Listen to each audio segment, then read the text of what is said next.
Ticket বিক্রি করেছে তৃণমূলের নেতারা, তৃণমূলের টিকিট বিক্রি করেছে।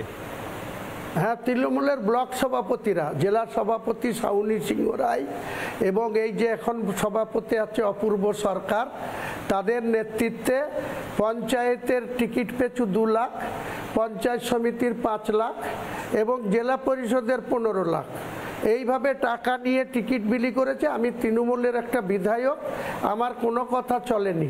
সর্বোচ্চ নেতৃত্বর কাছে অনেকবার দরবার করেছি, অভিযোগ করেছি।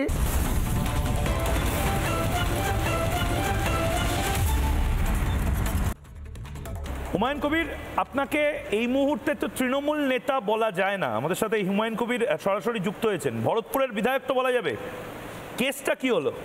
কেসটা ধরুন 2021 সালে মমতা বন্দ্যোপাধ্যায় আমাকে 69 ভরতপুর বিধানসভার প্রার্থী রূপে ডিক্লেয়ার করেছিলেন। ঠিক সেই প্রার্থী রূপে তৃণমূল কংগ্রেসের প্রতীকে ভোট লড়তে গিয়ে সেই সময় থেকে জেলার যারা নেতা ছিলেন, জেলার যারা সভাপতি ছিলেন, আবু তাহের খান এমপি, আরও যারা নেতৃত্বে ছিলেন, তাদের সম্পূর্ণ অসহযোগিতা, প্রতিকূল অবস্থায় দাঁড়িয়ে রোজা চলছিল, মুসলমান ধর্মের পবিত্র রমজান মাস চলছিল। 8 দফায় ভোট হয়েছিল 2021 সালে। লাস্ট ফেজে আমার 29শে এপ্রিল আমার ভরতপুর বিধানসভার মানে মুর্শিদাবাদের 22টা সিটের মধ্যে 26 তারিখে 11টা ভোট হয়েছিল, পোল হয়েছিল।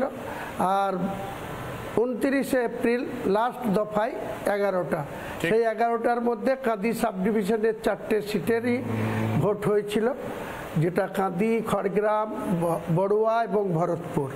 তো সেই ভোটে মানুষ মমতা বন্দ্যোপাধ্যায়ের এই প্রতীকে আমাকে বিরাটভাবে সমর্থন করে বা ভোট দেয়। কিন্তু অনেক তৃণমূল নেতা মমতা বন্দ্যোপাধ্যায়ের এই প্রতীক পাওয়ার পরেও জেলার নেতারা আমি ভোটে হেরে যাই, আমাকে ভোটে হারানোর জন্য অনেক চক্রান্ত করেছিল। আমার তার কাছে সেসবের চাক্ষুষ প্রমাণ আছে। তো সেসব যা কথিত হয়ে গিয়েছে, তারপরে আমার 4 বছর চলে গেছে।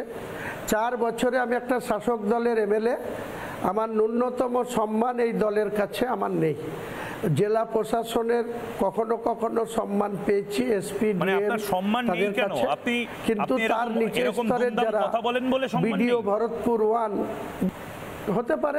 হতে পারে সবার তো জি হুজুর করে চলার অভ্যাস নাই।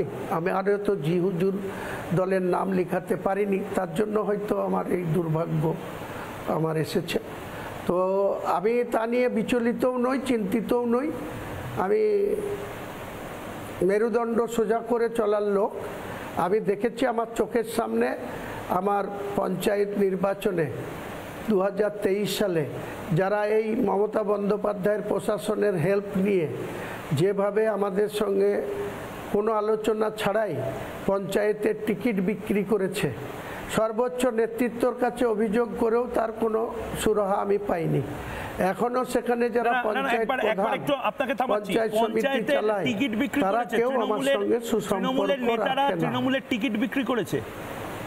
হ্যাঁ, তৃণমূলের ব্লক সভাপতিরা, জেলা সভাপতি শাউনি সিংহ রায় এবং এই যে এখন সভাপতি আছে অপূর্ব সরকার, তাদের নেতৃত্বে পঞ্চায়েতের টিকিট পিছু 2 লাখ, পঞ্চায়েত সমিতির 5 লাখ এবং জেলা পরিষদের 15 লাখ এইভাবে টাকা নিয়ে টিকিট বিলি করেছে। আমি তৃণমূলের একটা বিধায়ক, আমার কোনো কথা চলেনি।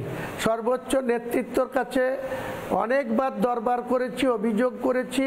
আমার কথা শুনে রাজ্যের মাননীয় আইনমন্ত্রী মলয় বাবুকে পাঠিয়েছিল, সেখানে জেলা সভাপতি, জেলা চেয়ারম্যান সেই সময় এবং 2জন ব্লক সভাপতি আমার ভরতপুরের, যা তাদের সঙ্গে দীর্ঘ আলোচনা, 5 ঘন্টা আলোচনার শেষেও আমি তাদের কাছে কোনো মর্যাদা পাইনি বা আমাকে কোনো রকম বিচার দেয়নি।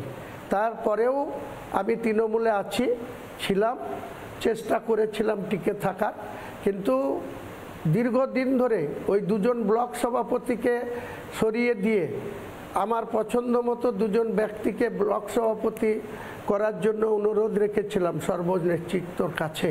কিন্তু সেই জেলায় সবার সব হয়।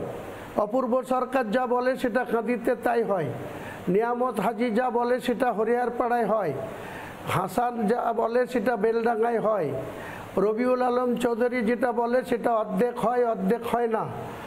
নানা ধরনের কন্টেন্ট দেখার জন্য লাইক করুন, শেয়ার করুন আমাদের ফেসবুক পেজ, সাবস্ক্রাইব করুন আমাদের ইউটিউব চ্যানেল। পাশাপাশি অন্যান্য ব্রেকিং নিউজের জন্য অবশ্যই চোখ রাখুন রিপাবলিক বাংলায়।